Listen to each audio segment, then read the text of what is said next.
Buenas noches. La Asociación por un Derecho Digno en México les da la más cordial bienvenida a nuestro ciclo de conferencias Pláticas Jurídicas. En esta ocasión, con la conferencia Realidades del Derecho Penal en México, impartida por el licenciado en Derecho Paul Montiel Vázquez, egresado de la Universidad Insurgentes, generación 2011-2013, maestrante de la Maestría en Ciencia Jurídica Penal en el Instituto Nacional de Ciencias Penales, INACIPE.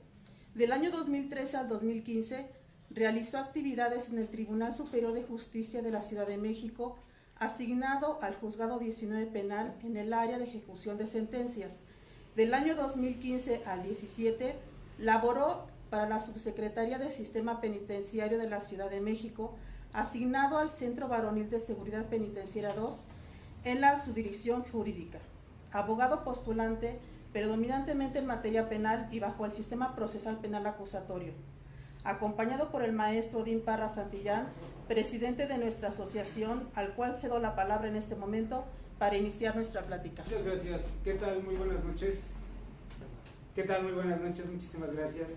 De verdad, para mí es un gran gusto y un gran honor el recibir al licenciado Paul Montiel. En lo personal me llena de una gran satisfacción, ya que pues, nos podemos considerar amigos ya de muchos años, en donde hemos sorteado varias cosas importantes a lo largo de toda esta vida dentro del derecho, y la verdad es un honor para mí muy grato el iniciar este ciclo de conferencias denominado Pláticas Jurídicas con el licenciado Montiel Vázquez, para hablar el día de hoy sobre un tema muy interesante en relación al derecho penal. Sin más preámbulo, vamos a dar inicio para que, porque bueno, los temas son bastante amplios, son bastante interesantes a platicar, y bueno, pues la temática va a ser la siguiente. Licenciado, voy a ir comentando algunas preguntas contigo y pues esperamos la respuesta para que pues nuestro público se informe y podamos hacer de esta charla amena una transmisión de conocimiento para muchas personas que están interesadas sobre el tema. Vamos a comenzar el día de hoy entonces con la primera pregunta. ¿Qué se opina sobre la legislación sustantiva en materia penal y principalmente en los tipos penales y las sanciones?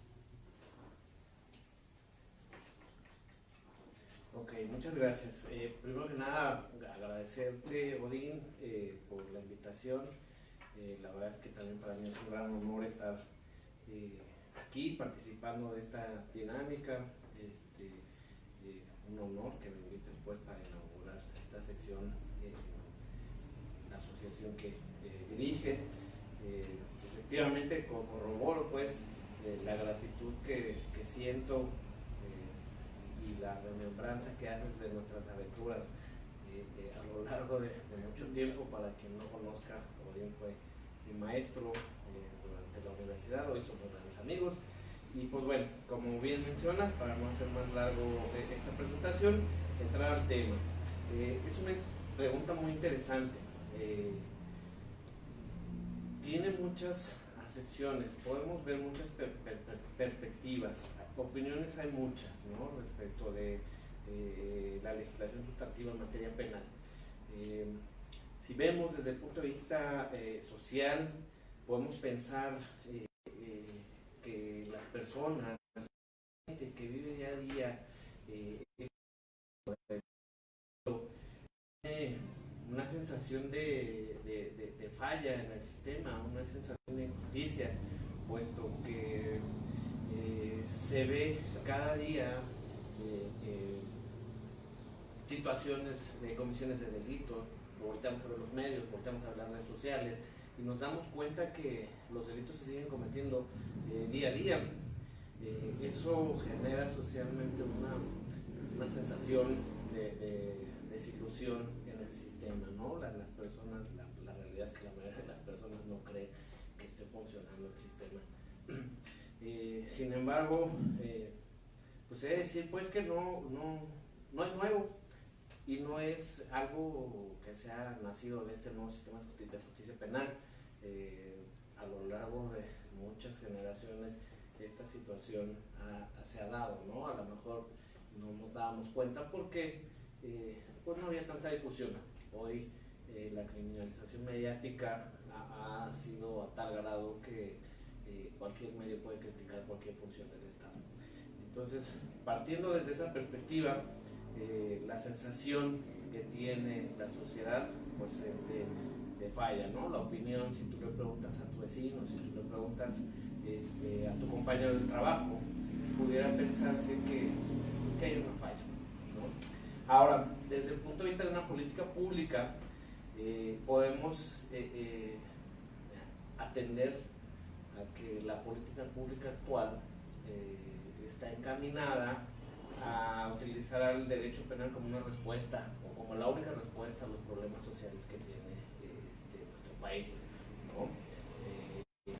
Todo lo quieren hacer delito, ¿no? Se ha convertido el derecho penal en un medio de coerción o en un medio de solución a los grandes problemas de la sociedad, olvidándose de otros mecanismos, ¿no? Existen situaciones o herramientas en nuestro derecho que no necesariamente tienen que llevarnos a la utilización del derecho penal. Podemos pues entender que si hiciéramos cargo desde una política criminal de esos medios para poder atender los problemas sociales y dejar de lado tantito el derecho penal, pudiera tener una mejor respuesta, ¿no?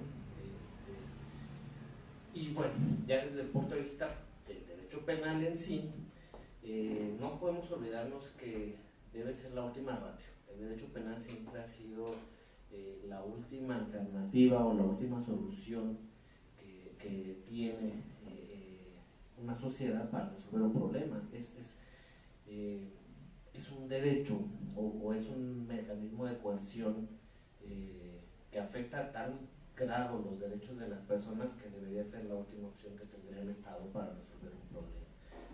Partiendo de ese supuesto, podemos hacer uso, como decía yo anteriormente, de otros mecanismos, por ejemplo, el derecho administrativo sancionador, los mecanismos alternos de solución de conflicto, la justicia restaurativa.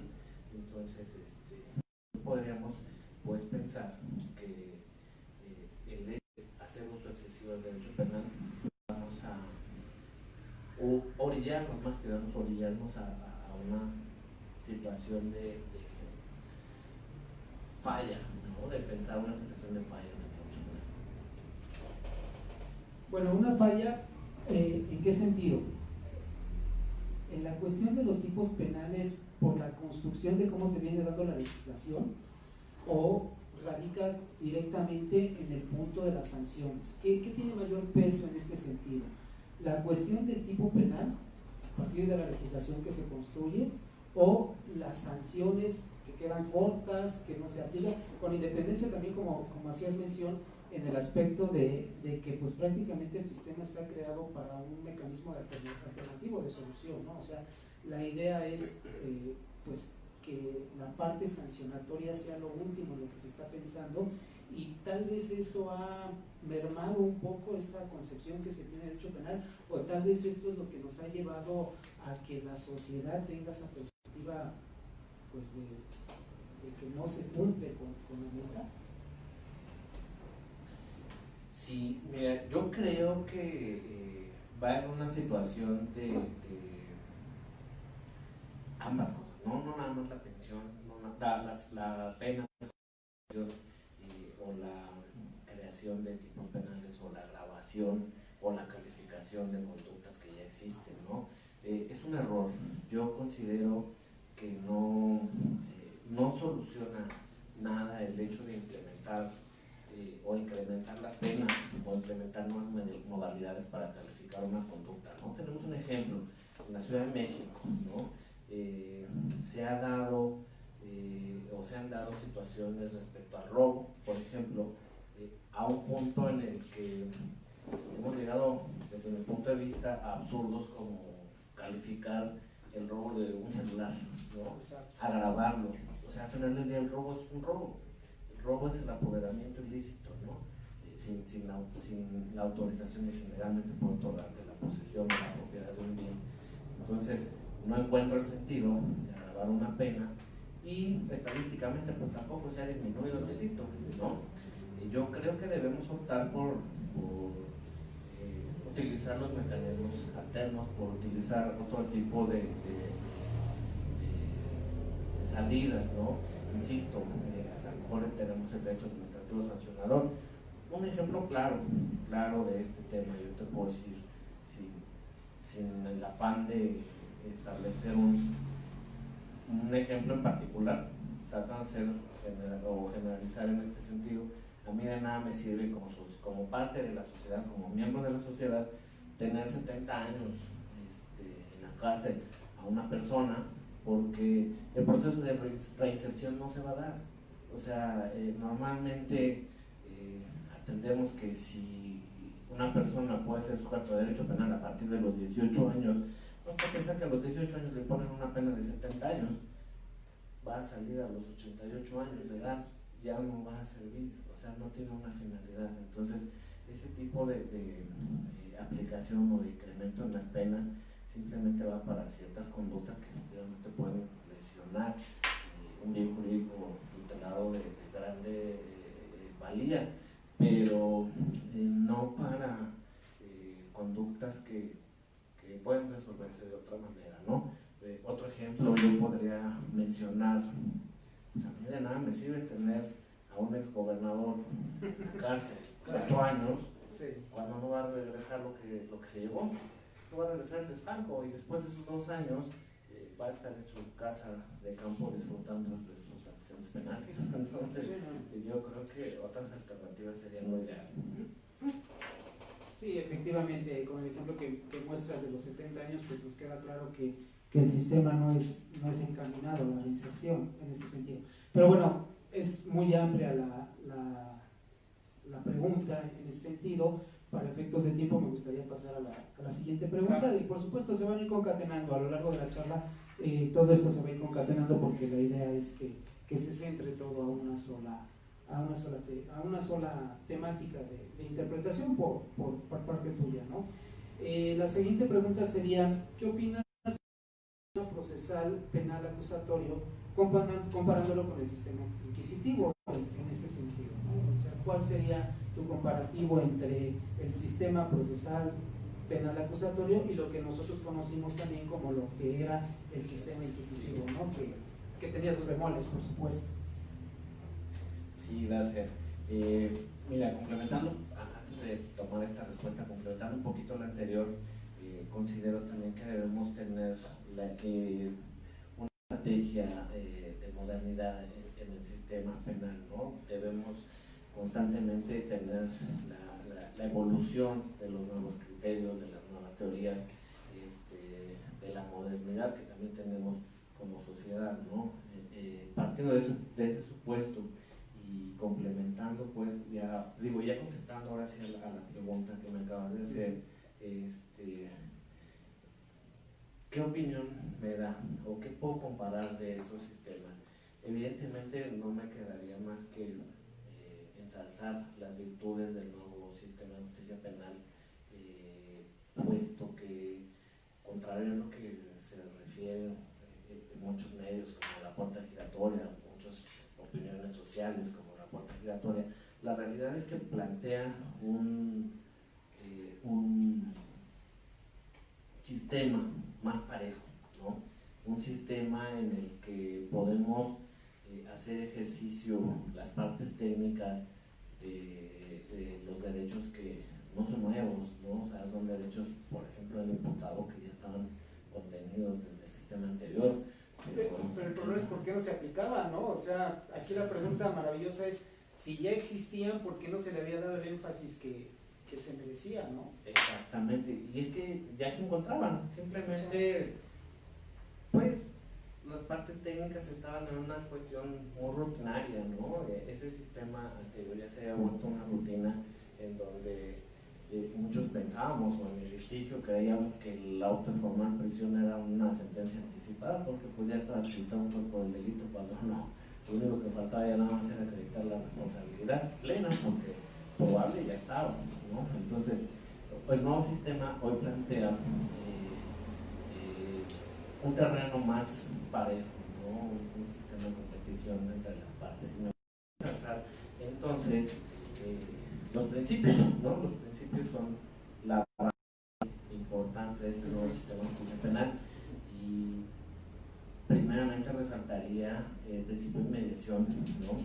Es importante mencionar que no poderle decir a un juez o argumentarle mi teoría y tratar de comprobársela implica una situación más pareja, ¿no? Otro elemento que podría yo resaltar en esa situación sería la contradicción, ¿no? Sí. Tener la posibilidad de controvertir la investigación. Tú puedes comprobar, tú puedes plantear tu teoría del caso, tú puedes plantear tus argumentos y tener la posibilidad de controvertir lo que en tu contra se dice. Entonces, esa es una situación maravillosa, ¿no? Por último, también me gustaría pues mencionar el respeto a los derechos, ¿no? La garantía de los derechos de las partes en este sistema es algo muy dinámico y que a nosotros como partes técnicas pues nos obliga a estudiar, ¿no? Básicamente. Sí.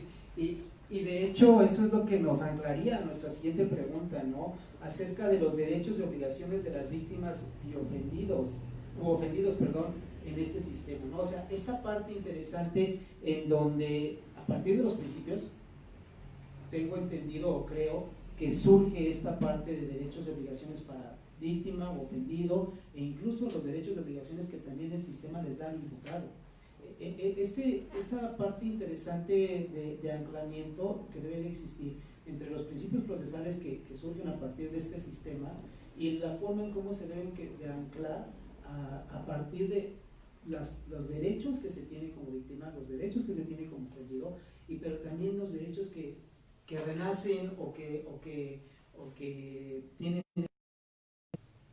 este reforzamiento, ¿no? con este sistema al diputado, ¿no? que como lo mencionabas hace un momento, pues realmente sí existían, pero pues nadie los tomaba en cuenta, y entonces a partir de los principios es cuando se empieza a tomar el miramiento hacia los derechos, y sobre todo creo yo que una parte importante que debemos de considerar también son las obligaciones que se tienen como víctima, como ofendido, incluso como imputado. O sea, no nada más es encasillarnos en el sistema, pensar en los derechos que se tienen o que se tienen dentro de el proceso o lo que esté pasando en la situación jurídica, sino también entender que como sociedad debemos de captar la perspectiva de que tenemos que cumplir también con ciertas obligaciones de acuerdo al esquema donde nos toque vivir, desafortunadamente, pero que también ese cúmulo de obligaciones ayudan y dan para el proceso y dan para que el sistema realmente funcione, ¿no? En ese sentido. Sí, así es. Mira, es una parte sumamente interesante, y una de las cosas que resaltaría también, concatenada con la pregunta anterior, sobre las diferencias entre el sistema anterior y el nuevo, ¿no? Hoy en día las víctimas adquieren una relevancia fundamental a lo largo del proceso, ¿no? Se les da un reconocimiento eficaz de sus derechos.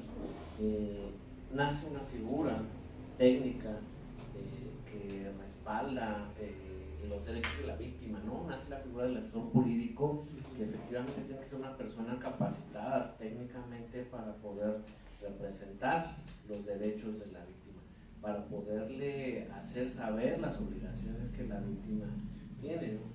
Si tomamos en perspectiva lo que sucedía en el procedimiento anterior, en el proceso anterior, pues la víctima era un requisito.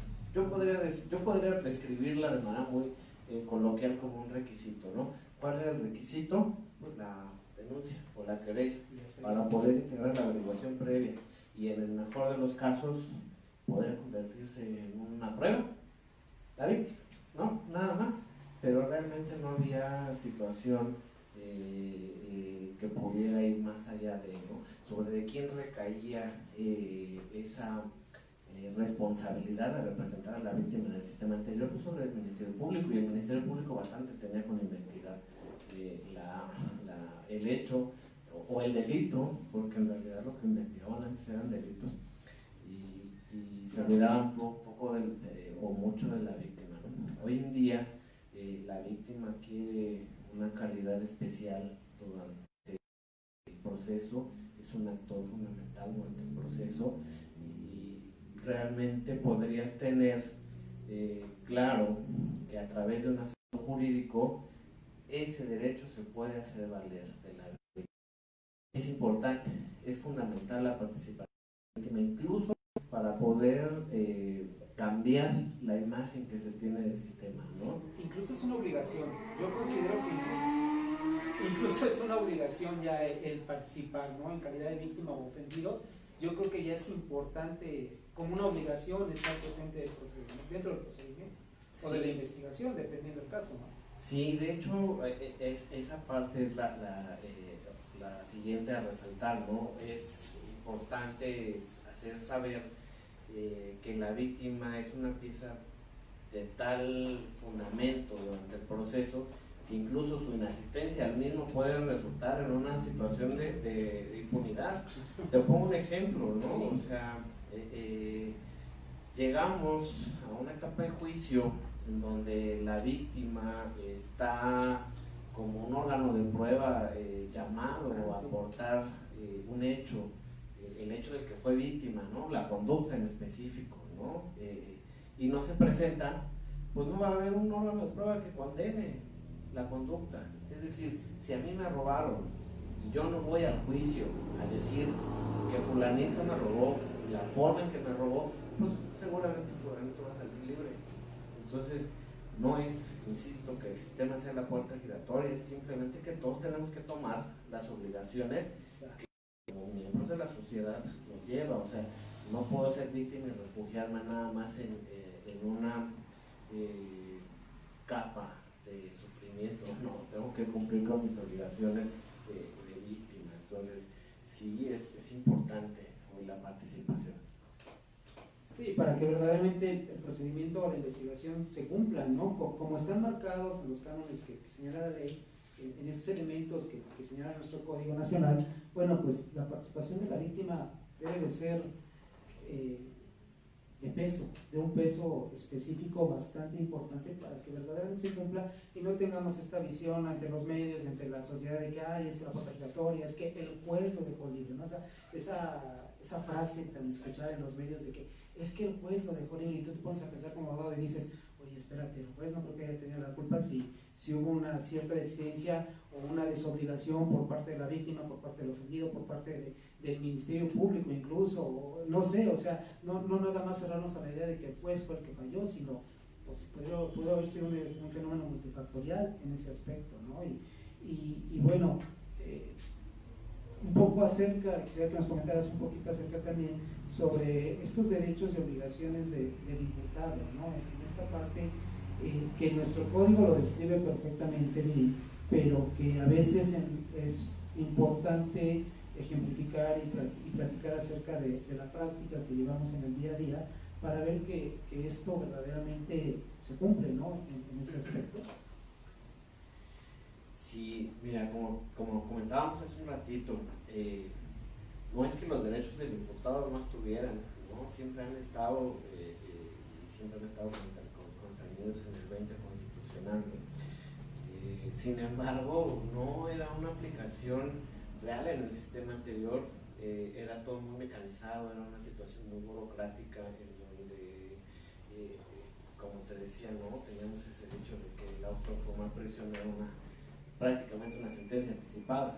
Entonces, hoy en día el sistema nos permite que las partes procesales, no solo la víctima, sino también el imputado, puedan hacer uso de esos derechos, ¿no? Entonces, evidentemente adquiere esas obligaciones. ¿Cuál sería la parte trascendental de esto? El imputado, gracias a ese principio de constitución, gracias a esa libertad de investigación que hoy nos permite el sistema, puede tener la posibilidad de plantear una teoría plantear su versión de los hechos y tener la libertad de investigar esa versión y de poderla comprobar mediante, evidentemente, su defensa, ¿no? El defensor tiene que ser una persona que tenga la técnica para poder llevar a cabo esa investigación, para poder llevar a cabo la integración de esa investigación ante la autoridad judicial, ¿no? Entonces, esa parte es fundamental. Insisto, existen.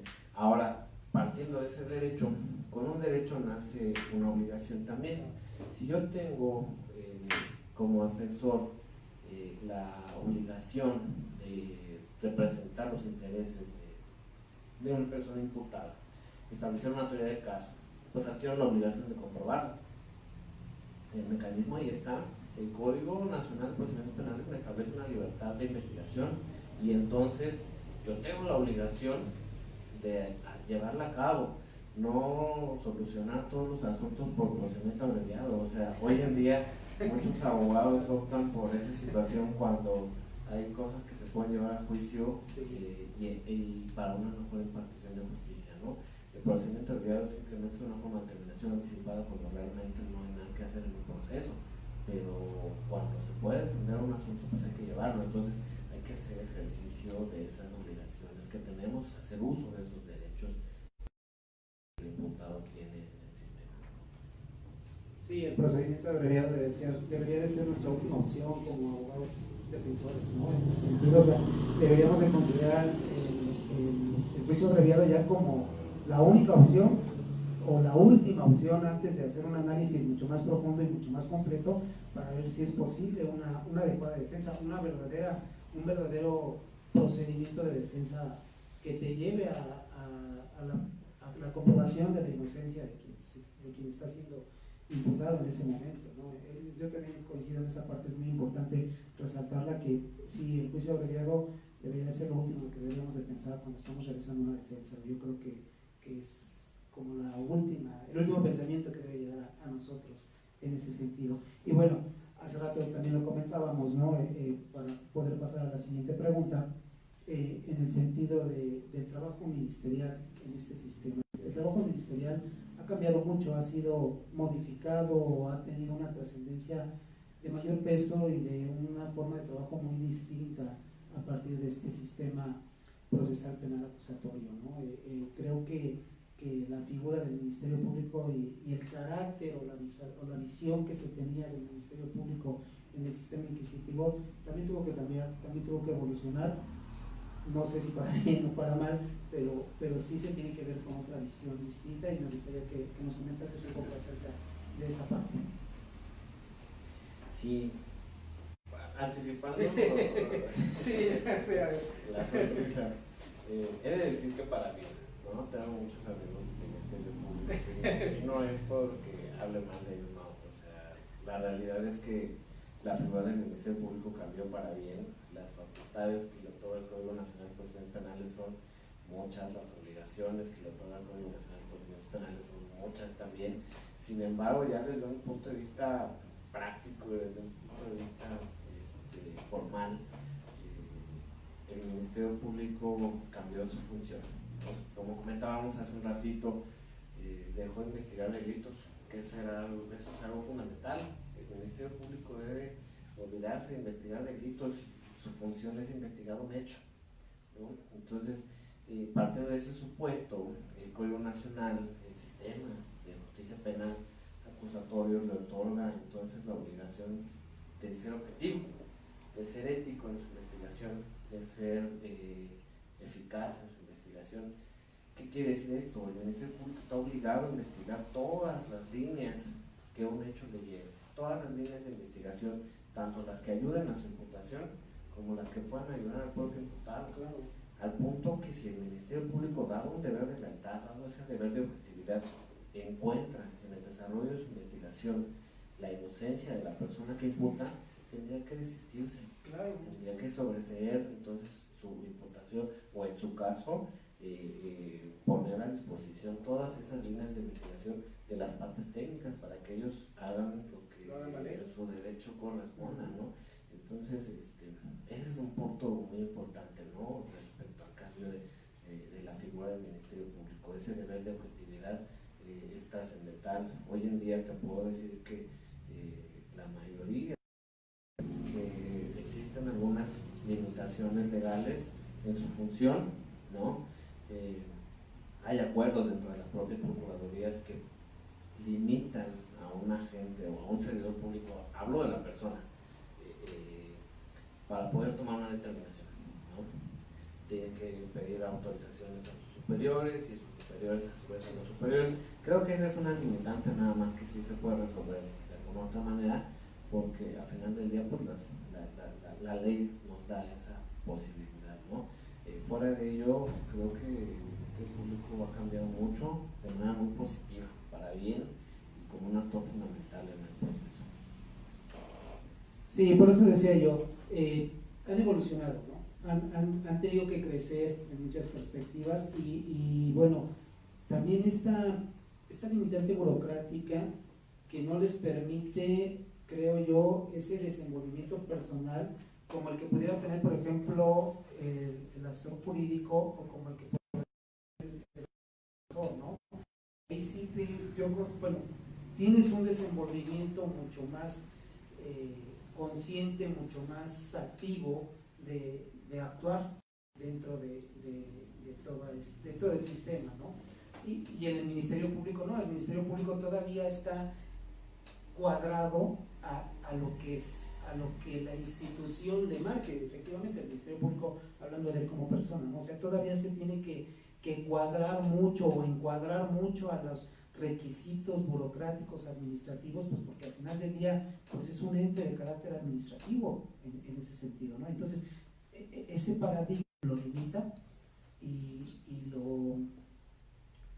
pues sí, lo cierra a veces bueno, yo digo, a veces hasta para un entendimiento o un razonamiento mucho más humano incluso, ¿no? Mucho más visceral, si lo queremos ver desde ese punto de vista, ya sea en favor, como decías, del imputado bajo el principio de libertad o para los derechos de la víctima, etcétera, etcétera.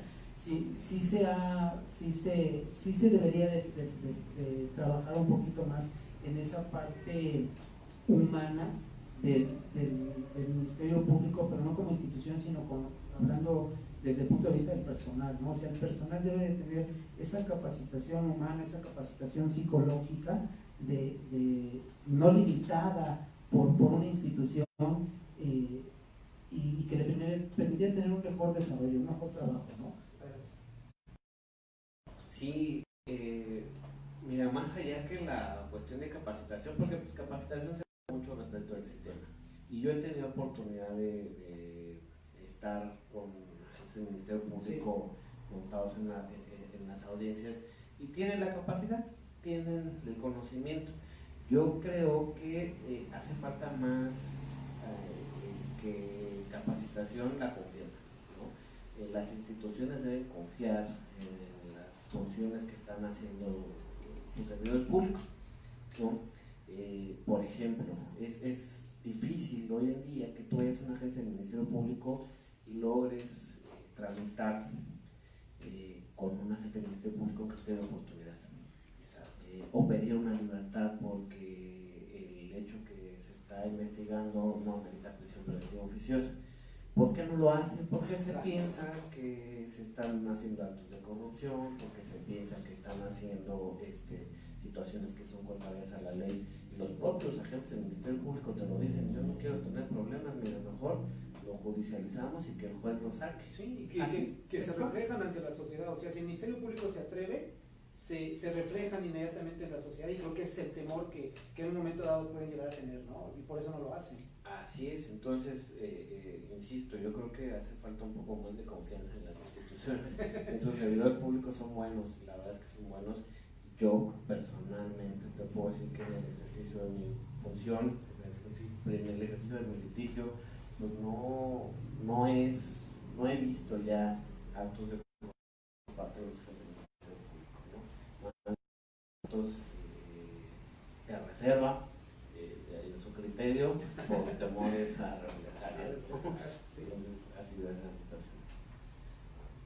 Muy bien, pues ahora vamos a hablar un poco acerca del último bastión, ¿no? El que nos lleva prácticamente a esta idea de lo que es el derecho penal en sí, que sería el trabajo de los jueces en relación al Ministerio Público, en su participación de integración de carpetas de investigación, pero también este anclaje importante que se debe de tener en relación al trabajo de los jueces. O sea, este trabajo ya judicial, este trabajo ya de alguien, como se comentaba al principio, que ya con el cual te vas a entrevistar de primera mano, el cual va a conocer de tu situación de primera mano y que está obligado también a resolver tu situación jurídica también ya de manera directa, ¿no? Este trabajo de los jueces es el punto medular, considero yo, del sistema procesal penal acusatorio, el que dio pues el giro total a que todo mundo, la sociedad y todo el mundo estuviésemos ya involucrados o pudiéramos ya mirar a lo que era el sistema, bueno, es que se conocía en ese entonces, recuerdo que se manejaba mucho eso de los juicios orales, ¿no? La publicidad hablaba mucho de los juicios orales y realmente, bueno, creo que era un error técnico bastante interesante, pero yo recuerdo que la primera publicidad que surge a partir de la inclusión del sistema era los juicios orales en México y la participación del juez. O sea, iba inmediatamente esta idea, oigan, aquí están los jueces, ¿no? Ahora sí vamos a tener la presencia del juez, ¿no? ¿Y qué opinión tenemos acerca del trabajo de los jueces en ese sentido? Sí, mira, primero que nada es importante resaltar que el trabajo de los jueces no solo es con el Ministerio Público, o sea, no puede haber una relación absoluta entre la función del Ministerio Público y la función del juez. El trabajo del órgano judicial va en función de lo que hagan todas las partes técnicas: víctima, imputado, asesor jurídico, defensor, Ministerio Público. Entonces, todo eso lleva a que se respete ese principio de inmediación, ese principio de contradicción, ¿no? Entonces es imposible que haya una comunicación personal entre el Ministerio Público y el juez nada más, salvo sus excepciones, ¿no? Evidentemente hay cuestiones que el propio Código Nacional establece como trato directo entre el Ministerio Público y el juez nada más.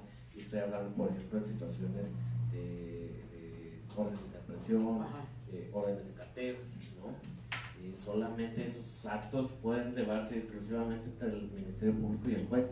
Todo lo demás tendría que verse forzosamente obligado la presencia de todas las partes. Entonces, dejando este punto en claro, la función jurisdiccional también ha cambiado. Los jueces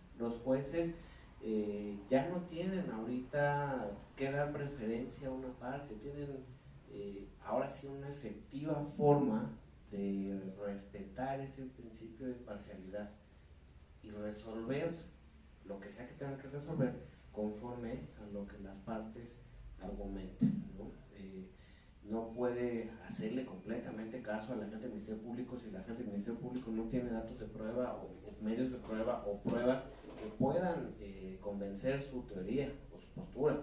Tampoco puede hacerle caso completamente a la defensa si ésta no tiene un sustento de su teoría del caso. Entonces, el juez trabaja en función de lo que las partes le lleven a una audiencia, incluso hasta la técnica en que se presente, ¿no? O sea, si llega una defensa, a lo mejor que tiene muchas pruebas, una defensa que tiene muchas posibilidades de llevar o sacar adelante su caso, su teoría del caso, comprobarla, pero no tiene técnica para poder convencer a un juez o para poder exponer al juez cuál es su teoría del caso, no va a resolver. Entonces, esa situación o esa forma en que el juez tiene pues su participación exclusivamente con lo que las partes le oferten es esencial, ¿no? Hoy en día el juez dejó de tener control del expediente, como le llamaban antes, ¿no? Y el juez ya no interviene para nada en la carpeta carpeta de investigación. La carpeta de investigación es del dominio de las partes y está prohibido que una de las partes le vaya a decir al juez qué pasa si no está presente la otra y si no es mediante la formalidad de una audiencia. Entonces, la función de los jueces pues, se ha dado también de manera positiva en este nuevo sistema, ¿no? Al punto que pues, nos obliga a nosotros como partes técnicas a poder argumentar, a poder llevar el ejercicio de nuestra técnica de manera adecuada para poder convencer pues, de nuestra teoría.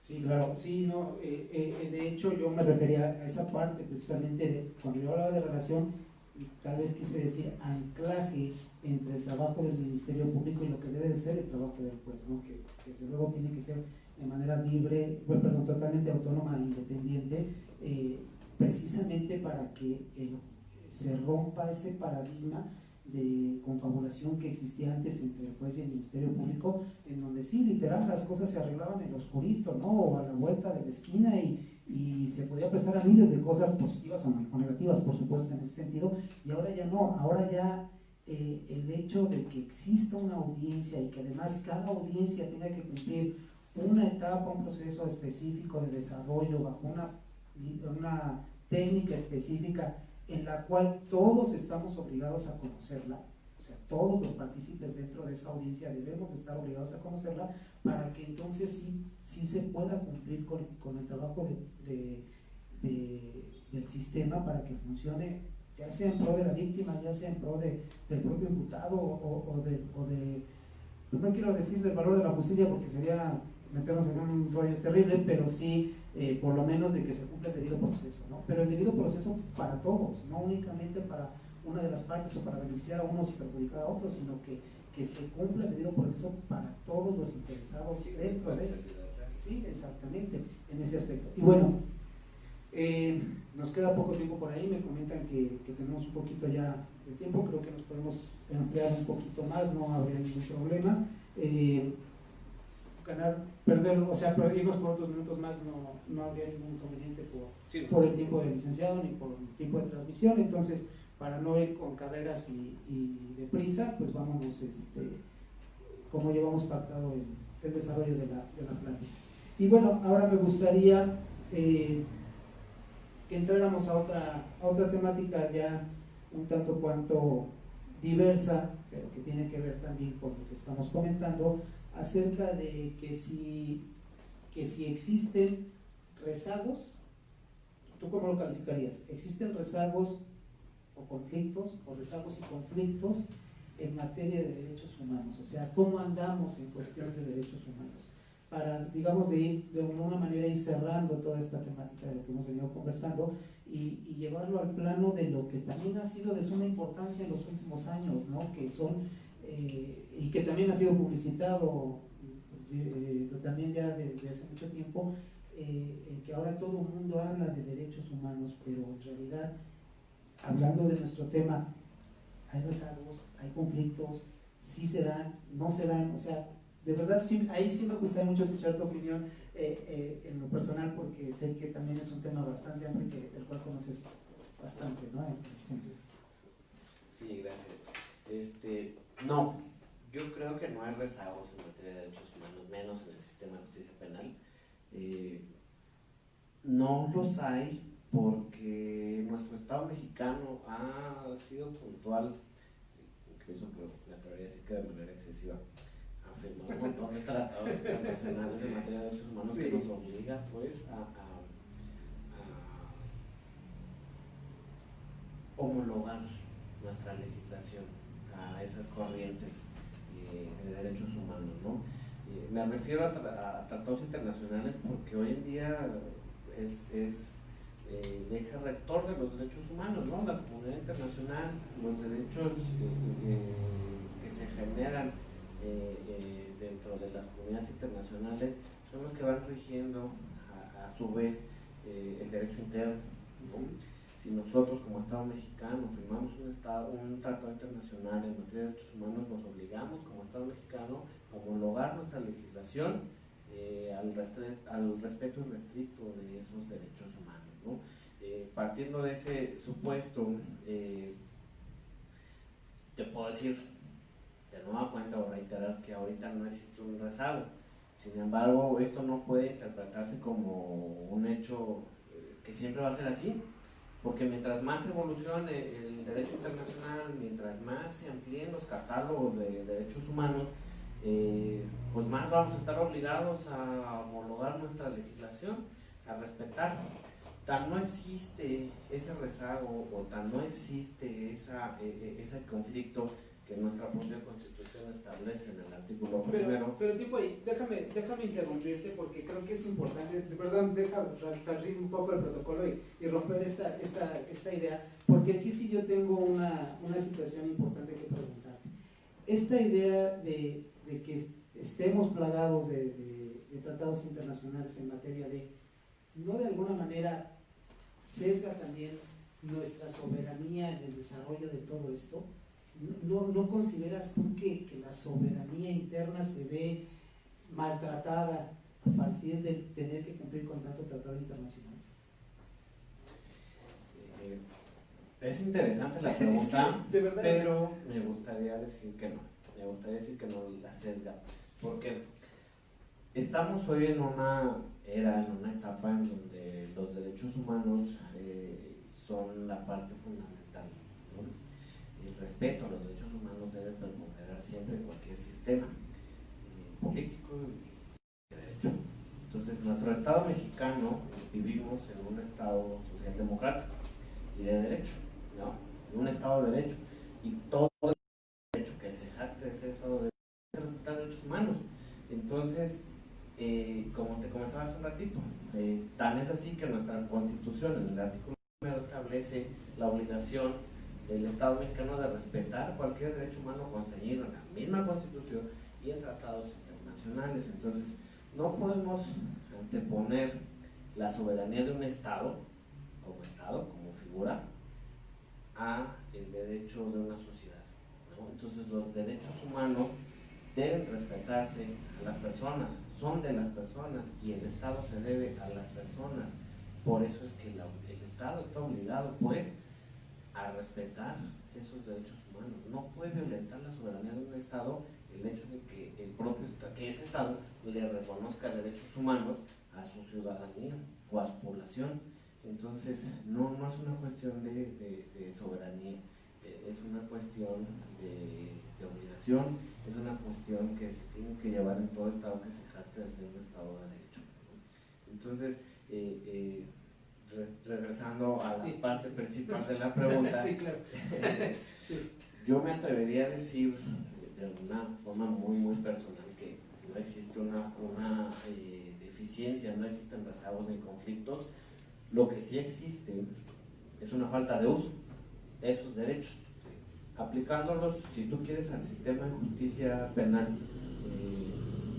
Yo te puedo decir que conozco muy pocos abogados, conozco muy pocos ministerios públicos y muy pocos jueces que en sus resoluciones, decisiones, utilicen tratados internacionales. Y ahí están, y son derecho vigente, son derecho positivo, y nadie los usa, son muy pocos. Son muy pocas las personas, muy pocos los actores técnicos que utilizan o fundamentan bajo un tratado internacional el ejercicio de un derecho. Y ahí están. Entonces, insisto, me atrevería a decir que quizá por una deficiencia técnica o algo, pero no es rezago, no es conflicto, más bien es desuso. Sí, totalmente de acuerdo. Por ahí en alguna ocasión escuché a un magistrado decir que eran codigueros o que les faltaba simplemente conocer un poquito más. De hecho, es importante puntualizar que también algunos magistrados, algunos jueces ya, pocos también, han tenido ya el atrevimiento incluso de empezar a utilizar el derecho comparado, que eso es otro tema también muy importante, que también es interesante conocer a partir de esta idea de los tratados internacionales y de esta idea de lo que está sucediendo en otros países, ¿no? Y el verdadero derecho comparado, o el verdadero espíritu del derecho comparado, para poder, comparar lo que sucede en un país y en otro, para poder tomar unas resoluciones, es de suma importancia también, pensando en esta idea de, pues vamos a llamarlo así, de un derecho de carácter globalizado, ¿no? En ese sentido. Sí, adelante. Sí, mira, más allá de un derecho globalizado, una cuestión estandarizada a nivel internacional, más bien es la aplicación pues de reconocimiento a derechos humanos sociales, ¿no? Ahora, sí, como mencionas, valdría la pena que los actores judiciales pudieran, y bueno, no solo ellos, todos pudiéramos hacer uso de todas estas herramientas internacionales y todas estas oportunidades, yo las llamaría, ¿no? Derecho comparado como tal, yo lo utilizaría a razón pues de aprendizaje, una razón de cuestión didáctica, de cuestión de crecimiento del conocimiento, pero tampoco podemos olvidar que nuestro derecho interno, por ejemplo en materia penal, o principalmente en materia penal, nos prohíbe la analogía. Entonces, yo no podría sustentar, o yo no vería viable la posibilidad de que una resolución judicial en materia penal pueda basarse en una analogía, pero eso no significa que no se pueda utilizar la doctrina a razón del conocimiento, ¿no? A razón de poder aplicar mientras un derecho esté vigente, ya sea emanado del tratado internacional o emanado de nuestra legislación interna, mientras sea vigente lo podemos usar, ¿no? Entonces, insisto, sería un desuso, ¿no? Un desuso nada más de la gama de derechos humanos, pero no es que no esté. Como sustento argumentativo podría funcionar. Pero bueno, en fin. Por último, para cerrar ya ahora sí esta charla, me gustaría saber de tu opinión acerca de la prevención delincuencial. A partir de la legislación sustantiva y procesal de la que hemos venido comentando a lo largo de nuestra charla, ¿qué opinión te guarda esta idea de que si se cumple la prevención delincuencial a partir del sistema procesal penal acusatorio? O sea, ¿sí existe este ejercicio de prevención delincuencial o simplemente es parte de? No, perdóname que sea tan tajante. No, no podemos ver el derecho penal, no podemos ver el derecho penal, el procesal penal, perdón, como un medio de prevención, ¿no? Como comentaba al principio, el derecho penal es la última ratio, ¿no? Es la última opción que tiene el Estado, el Estado para poder solventar un problema, ¿no? No podemos olvidar el derecho penal también, pues, como un medio de control del poder punitivo del Estado. Entonces, yo no le puedo dar al Estado la posibilidad de que a lo mejor me pudiera privar de un derecho por atacar un problema. Un ejemplo claro de ello, para poderme explicar, ¿no? Hace un tiempo, mucho, una reforma recién entrada a nuestra nueva sistema político, ¿no? O sea, cuártate. No quería ser tan directo, pues. Hubo una al artículo 19 constitucional en donde se incrementa el catálogo de delitos que merecen prisión preventiva oficiosa, ¿no? Entonces, desde ahí estamos mal porque estamos pensando en utilizar el derecho penal como un castigo cuando podemos resolver los problemas que se presentan de otras maneras. Entonces, pensar que el derecho penal va a prevenir completamente el problema delincuencial, el problema de la criminalidad, pues sería tanto como estar parado en un charco de lodo, ¿no? Entonces, debemos hacer uso de otros mecanismos, de otras formas de política criminal para poder solventar los problemas, para poder buscar esa prevención de la actividad delincuencial, ¿no? Creo yo que desde las políticas públicas podemos hacer más para prevenir. Quizá siempre he dicho dicho esto, no quisiera sonar despectivo, pero estudiando siempre, ¿no? Entonces, No es despectivo. la parte educativa es sin duda una parte fundamental para prevenir el delito, ¿no? Si nosotros llegamos o logramos vender a la sociedad, a los jóvenes, por ejemplo, que solo estudiando vamos a poder obtener lícitamente lo que pretendemos, podríamos cambiar, podemos prevenir mejor y podríamos tener mayores resultados. Como te dije, ¿no? O sea, otro ejemplo, y ahora sigue siendo muy directo, a mí de nada me sirve que hayan extraditado a este muchacho Emilio L., donde andaba para acá, y que lo encierren 8 años, a lo mejor en la cárcel, porque ahora resulta que va a ser testigo colaborador, a lo mejor le van a dar por ahí un poquito de oportunidad y todo, pero pues va a seguir gozando de sus millones, ¿no? Claro, no, eso no se Y a mí de nada me sirve, ¿no? Entonces, yo creo que la prevención del delito va más allá de, ¿no? Con otro tipo de políticas, a lo mejor en el servicio público, tocando este tema de delitos cometidos por servidores públicos. Tengo un maestro en el INACIPE que hace mucho mención de que el servicio público, doctor Laza, que el servicio público no eres servidor público y te obligas a ser ético, sino porque eres ético, eres servidor público. Tu calidad de ética te llevó a tal grado de ser servidor público. Entonces, si nosotros sembramos a través de una política pública esa ideología de servicios públicos, créanme que combatimos con la corrupción. Yo, con todo respeto a nuestro mandatario, sí está bien la corrupción, pero el sistema, ¿no? Yo no amenazaría a los servidores públicos con meterlos a la cárcel, porque de todas maneras no dejan de hacerlo, ¿no? Pero si les cambia el chip, si les cambia la ideología, a lo mejor lograrían más.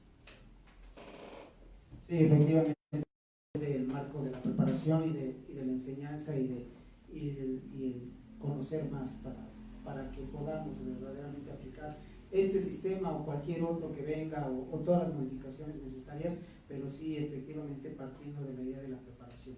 La preparación es muy importante, el conocimiento, el estudio, pues como un elemento combatiente para la prevención delincuencial en ese sentido. Y bueno, con esto prácticamente cerramos lo decías hace un momento, a mí me ha tocado ver cómo has evolucionado, cómo has ido creciendo a lo largo de tu formación como licenciado en Derecho, y créeme que me siento muy orgulloso de la persona que eres al día de hoy, de los conocimientos que has logrado a partir de exactamente con lo que concluíamos, la preparación del día. De verdad, agradezco a todos su atención y pues muchísimas gracias. No, pues, también quisiera agradecerte pues la invitación. Es algo que pues, de alguna manera siempre se disfruta, ¿no? Compartir contigo, compartir las ideas que se van ocurriendo a lo largo de este camino, ¿no? Hemos participado en algunos proyectos bastante interesantes y me gusta pues seguir en este camino, ¿no? Reiterarles a todos pues la disposición de la asociación, de participación como auxiliador en ella, colaborador en ella, está más que dicha, ¿no? Yo no me atrevería a negarte o a negarles nada respecto a estos auxilios. Y pues bueno, muchas gracias a todos los que nos ayudaron para hacer esto, a los que tuvieron la oportunidad de verlo.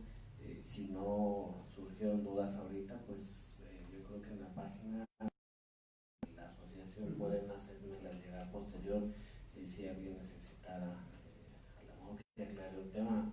Suelo ser muy hablar mucho para mí, a veces no me explico para los demás, sí, ¿verdad? claro. Pero bueno, trataría de ahondar más en temas en particular. Pues sí, efectivamente, si tienen alguna duda, alguna pregunta sobre el tema del día de hoy, estamos a sus órdenes, al paso que tenemos de nuestras redes, que ya conocen todos ustedes, y pues nuevamente muchísimas gracias y muy buenas noches a todos.